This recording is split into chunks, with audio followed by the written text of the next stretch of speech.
sebenarnya kan itu bebek masih umur 1,5 tahun lah, belum waktunya masa ibaratnya kalau bebek kan masih bisa bertahan 2 tahun lah, itu belum masa ganti bebek baru sebenarnya. Cuma karena musibah kandangnya kena banjir, jadi bebeknya itu jadi bebek lagi pulih dari fase rontok bulu, malah dia kena air banjir jadi rontok lagi mas gitu loh.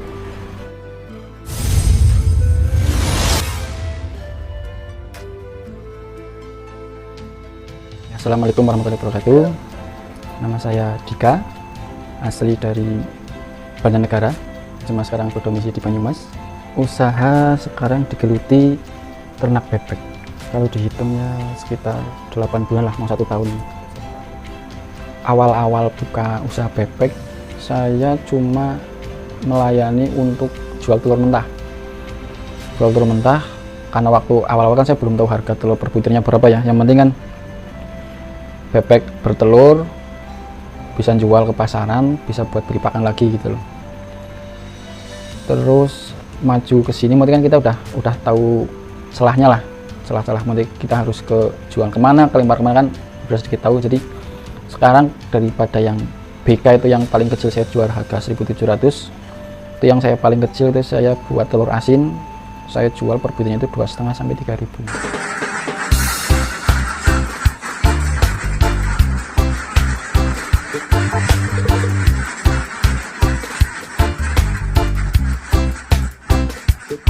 Kalau saya malah nggak kerjasama dengan pengepul. Jadi kalau sama pengepul kan enaknya kita mau telur berapapun kan tetap pengepul laku kan gitu. Tapi perhitungan nanti profit di akhir bulannya kan bukannya sih nggak cuan gitu bahasanya. Tapi kan kurang memuaskan gitu. Ya dulu waktu awal-awal usaha bebek juga dulu mikir kan pernah itu 1 minggu ada telur 5.000-an lah, 5.000-6.000 butir tuh bener-bener pusing, bingung mau ngejual kemana, mau dikasih siapa, ini belum ada pedagang, belum tahu pasarannya kan. Awal buka itu yang namanya usaha, waktu terjunnya masalahnya ada, waktu udah ada telurnya jualnya juga bingung kan. Tapi prinsipnya mau usaha apapun kalau kita udah ada hasilnya, maksudnya hasilnya tuh dalam arti kalau misalkan telurnya yang saya jual udah ada telurnya, insya Allah pasti akan ada pembelinya gitu.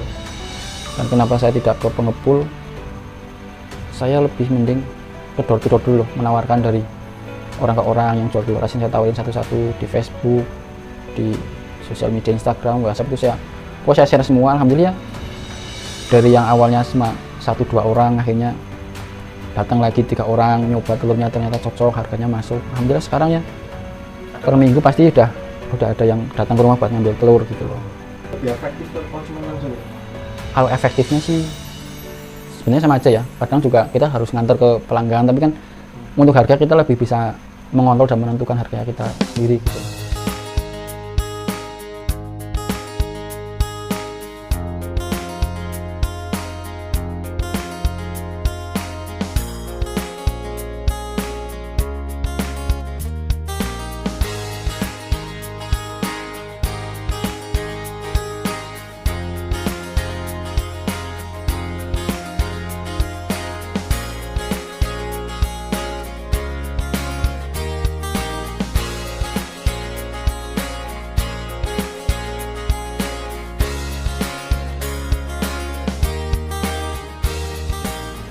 Waktu PSBB itu loh, yang biasanya pembeli telur yang dari luar kota itu dia biasa datang ke rumah, ke kandang ngambil telurnya, kan sekarang waktu dulu kan nggak bisa, dari perbatasan kota kan tetap ditutup, jadi nggak bisa ngambil telur di situ. Agak sedikit bingung mungkin kan masalahnya kita ngasih bebek makan setiap hari, dan setiap begitu bebek bertelur itu setiap hari loh, mungkin kan nggak bisa direm, besok kamu jangan telur dulu kan, tetap nggak bisa. Tetap bebek setiap hari tetap bertelur terus, bebek telur nambah terus setiap hari, tapi kan kita nggak bisa buat ngejualnya itu yang jadi masalah. Terus alhamdulillah ya, percaya setiap kita usaha apapun kalau udah ada barangnya, ada produknya, dan kita mau bergerak memasarkannya, insya Allah itu pasti ada pembelinya. Seperti itu aja. Kalau bedanya susah enggaknya, ya itu paling susahnya kalau kita ada pesanan misalnya di luar kota, misalnya 2.000 butir apa 3.000 butir kan, kita nggak bisa nganter langsung gitu loh. Kendala di perbatasan kotanya kan ada penyekatan gitu. Palingan penyebarannya di kota-kota Banyumas, Purwokerto, Purbalingga, sekitaran situ dulu aja Mas. Paling pahit, bukannya sih pahit ya, tapi lebih ke kendala gitu. Maksudnya kendala di luar aspek yang belum saya ketahui sebelumnya gitu. Karena waktu saya ibaratnya nyari ilmunya di kandang temen di peternak bebek lain kan, saya itu nggak bisa menemukan paten resep cara penanganan yang benar-benar baku dari bebek itu, nggak bisa loh. Misalnya kayak gini, ada orang yang ngasih makan bebek itu katul dedak itu loh Mas, katul nasi aking sama konsentrat. Itu di situ katanya telurnya bagus-bagus, bebeknya sehat-sehat. Di kandang B saya datang itu cuma ngasih makan nasi aking sama konsentrat tanpa dedak. Dia juga bertelur Mas, tetap bertelur juga gitu loh. Terus ada yang kandangnya dibikin panggung, ada yang dibikin full kering, ada yang semi kering gitu. Tetap bertelur semua kan, tetap. Kalau menurut saya itu beda kandang, beda penanganan, beda ceritanya gitu. Tergantung bagaimana cara kita tuh memanage bebek-bebek kita tuh agar tetap nyaman, tetap mau gitu. Kalau ibaratnya bebek yang penting dia kenyang, kasih makannya cukup, insya Allah juga tetap bertelur itu loh. Di luar ada maksudnya kendala musibah, misalnya katakanlah kalau yang kandangnya panggung tiba-tiba roboh, atau yang kandangnya semi kering tiba-tiba atapnya bocor atau banjir gitu. Kalau masalah yang paling berat dalam usaha bebek itu ya waktu musim penghujan, itu memang karakter bebek atau gimana saya kurang paham ya. Tapi saya tanya ke teman-teman yang ternak bebek itu, kalau hujan pasti produktivitas telur itu menurun.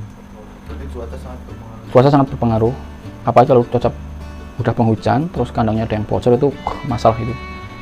Saya tanya ke teman-teman yang lain, katanya kalau hujan itu misalnya katakanlah dari per hari dari biasanya 500 butir, 700 butir per hari itu bisa sampai turun ya 20% lah dari biasanya gitu. Jenis kandang yang bilang kandang apa? Full kering. Full kering, Intensif kering. Berapa ekor bebek? Dulu waktu pertama itu 100 ekor. 100 ekor alhamdulillah jalan, cuma kan perhitungannya gini, 100 ekor saya ngasih makan 2 kali sehari, siang itu saya kasih kangkung. Ya alhamdulillah sih tetap ada profitnya, cuma kan antara tenaga dan hasil itu kayak kurang seimbang gitu loh. Jadi saya nyoba nambah lagi 100 karena masih ada space di kandang, saya nambah 100 jadi 200 ekor. 200 ekor alhamdulillah berjalan. Saya nambah lagi 50 jadi total semua itu 250 ekor. Berapa persen Dari 250 ekor itu pernah sampai 213 butir per hari. Ya itu berarti hitungannya 98 ya, 98 97. Itu produksi paling tinggi berarti. Paling tinggi. Nah, produksi paling tinggi profitnya sampai berapa? Kalau profit hitungan, kalau angka ya, misalnya kalau itu telur ada yang ini kan di luar telur yang pecah, telur yang nggak bisa kejual itu, ya kita ambil laba bersihnya sekitar 4-5 lah. 4-5 juta. Iya, di harga rank telur itu kita ambil misalnya 1.800, ambil tengah-tengahnya lah ya. Itu berapa sih? Paling drop Sebabnya sebabnya itu kan kemarin bebek kan punya saya masuk ke masa apa ya, ganti bulu. Kalau bahasa Jawa itu ngomongin brodoli apa ya, brodoli itu kalau bahasa Jawa brodoli, kalau bahasa Indonesia ganti bulu lah. Itu siklus normalnya bebek itu memang seperti itu. Biasanya kalau bebek udah brodoli, ada yang peternak yang waktu brodoli pertama langsung ganti bebek, ada yang dipertahankan sampai dia itu bulunya rapat lagi terus bertelur lagi gitu. Itu waktu saya fase brodoli pertama, fase ganti bulu pertama itu dari 200 butir per hari katakanlah itu turun jadi 140. Itu kan berarti 60 butir sendiri hilang ya per hari. Itu lumayan kaget itu Mas. pakan itu Tetap normal Mas. Jadi ya susahnya di situ. Mungkin kendalanya di situ. Pakan tetap sama, tetap takarannya sama, tapi hasil telur kan produksi turun gitu. Ya ada yang sabar tetap dipertahankan sampai bebek itu bulunya tuh rapat lagi, penuh lagi itu. Karena biasanya gini Mas, kalau bebek habis melepas bulu, brodoli lah bahasa Jawanya itu, dia rapat lagi bulunya, nanti itu fase keduanya itu telurnya jadi gede-gede banget Mas. Yang telurnya jadi grade grade A lah, grade A, grade B gitu loh. Jadi harga jualnya kan lumayan. Iya. Itu kan, tapi kita harus tetap siap sabar ngasih makan bebek yang lagi nggak bertelur, nggak brodoli gitu. Lah berarti ini brodoli pertama ya Mas Bro? Brodoli pertama, tapi kemarin kena musibah Mas. Apa? Bulan November itu kan hujan lebat ya Mas. Itu sistem pembuangan air itu mampet. Jadi air itu masuk kandang semua Mas. Masuk kandang, kandang basah semua, yang saya itu kandang kering jadi kandang basah semua, bebek main air semua. Saya kira itu lah nggak masalah kan, bebek kan binatang air gitu loh. Lah nggak apa-apa, kandang kering saya keluarin bebeknya, terus kandangnya saya keringin lagi, saya masukin lagi gitu loh. Ternyata nggak sesimpel dan nggak semudah itu. Waktu bebek masuk kandangnya kemasukan air, itu 2 hari bebek masih normal Mas. Berarti normalnya tuh kan dia lagi fase lepas bulu, itu dia masih bisa bertelur 150 loh per hari. 150 itu 2 hari. Setelah itu drop cuma 47 butir dari 150, itu tinggal 47 butir. Seminggu kemudian itu bulunya rontok lagi semua Mas. Rontok lagi semua. Berarti November sampai Desember kemarin tanggal 10 saya pertahankan, ternyata telurnya nggak bisa naik, akhirnya saya ganti bebek lagi Mas. Kalau sama orang yang ahli bebek itu katanya udah peranakannya udah hilang gitu loh, peranakannya udah hilang, udah nggak produktif lagi gitu. Tapi sebetulnya berarti bebek itu belum upgrade ya Mas, cuma karena musibah kebanjiran, kebocoran, jadi terpaksa harus diganti. Sebenarnya kan itu bebek masih umur 1,5 tahun lah, belum waktunya masa ibaratnya kalau bebek kan masih bisa bertahan 2 tahun lah. Itu belum masa ganti bebek baru sebenarnya. Cuma karena musibah kandangnya kena banjir, jadi bebeknya itu jadi bebek lagi pulih dari fase rontok bulu, malah dia kena air banjir jadi rontok lagi Mas gitu loh. Ya nggak mau bertelur lagi. Mau nggak mau harus ganti. Ya mau nggak mau harus ganti. Saya bertahan berarti bulan November sampai Desember tuh sebulan dia kasih pakan gratis 250 bebek lebih, pakannya tetap, tapi hasil telur cuma per hari itu 45, 50, paling tinggi itu 60 butir. Berarti masa-masa itu bebeknya makan gaji buta. Mungkin 8 bulan tuh masa aktif bebek ngasih saya pundi-pundi rupiah. Alhamdulillah, sampai yang seharusnya belum diganti, akhirnya saya tetap memutuskan ganti daripada saya ngasih makan bebek terus menerus tapi nggak ada profitnya, itu nggak ada hasilnya gitu loh. Kan lebih baik saya per bulan saya ngasih makan, katakanlah misalnya saya habis dana buat pakan konsentrat semuanya 5.000, 5 juta misalnya ya Mas, kan mending saya 5 jutanya itu buat ganti bebek yang baru seperti itu. Kalau penyesalan sih nggak ada ya, maksudnya kan ya namanya orang usaha itu dimanapun pasti ada masa-masa sulit, masa-masa enak, karena setiap usaha itu pasti ada masa masing-masing gitu loh. Selama kita baru mencari ilmu di tempat-tempat orang yang sudah terjun di dunia bebek dan di dunia usaha apapun itu, pasti kita tuh akan mencari ilmu dasar dan ilmu enaknya. Pasti yang orang tanya itu profitnya berapa, penghasilan per bulan berapa, cara penanganannya seperti apa gitu. Tapi kita belum pernah akan tahu kalau kita belum terjun dan belum mencoba langsung gitu loh. Kita mencoba, ada masalah A, pasti kita suruh berpikir tuh bagaimana caranya untuk keluar dari masalah A itu loh. Setiap berarti ada kejutannya, ada tantangannya, ya dinikmati aja lah Mas, dinikmati. Berarti guru paling ampuh adalah pengalaman dan praktek. Semua. Ya buat teman-teman yang pengen usaha apapun itu usahanya, di saat kita mencari ilmunya apapun usahanya, pasti kita itu mencari yang enak-enaknya. Ya kita harus mencari juga ilmu pahitnya lah, katakanlah gagalnya itu kenapa, terus kenapa itu usaha A kok ditutup, kenapa nggak lanjut, itu kita harus mencari seperti itu. Mungkin setiap orang usaha itu harus siap rugi, harus siap pengorbanan waktu, harus siap modalnya habis. Ya kan dibilang loh cuma bebek berapa ekor, masa yang gawe sukses, maksudnya cuma berapa ekor yang bisa membuat orang sukses. Karena sukses orang itu kan masing-masing. Suksesnya orang ternak ya kalau ternak itu bisa menghasilkan hasil yang maksimal, bisa memberi kehidupan buat kita, kan itu udah sukses juga Mas. Sukses bukan berarti kita harus kaya, tapi sukses itu goal cukup. Cukup.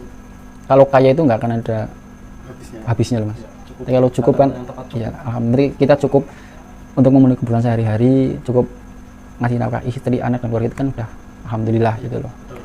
Target jenengan kedepannya kira-kira apa buat ngembangin usahanya? Ya kalau saya sih kepenginnya gitu dari usaha bebek itu bisa merambah ke usaha-usaha yang lain.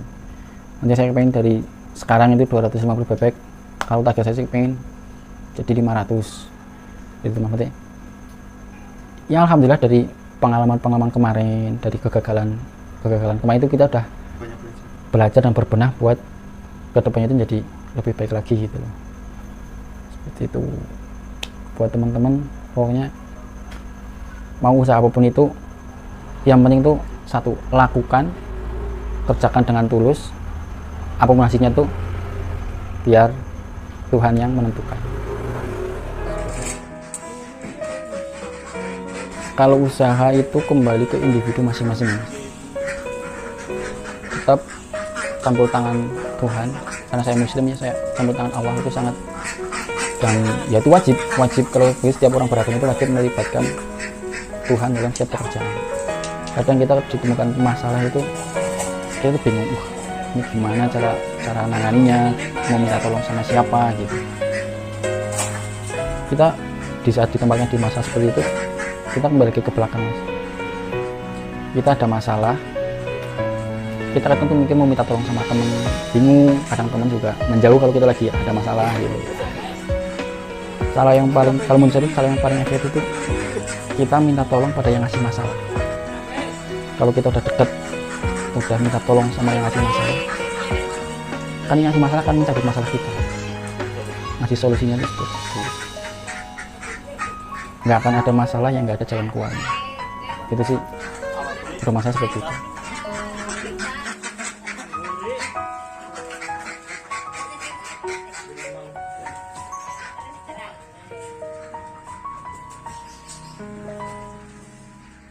Mau usaha kayak kepo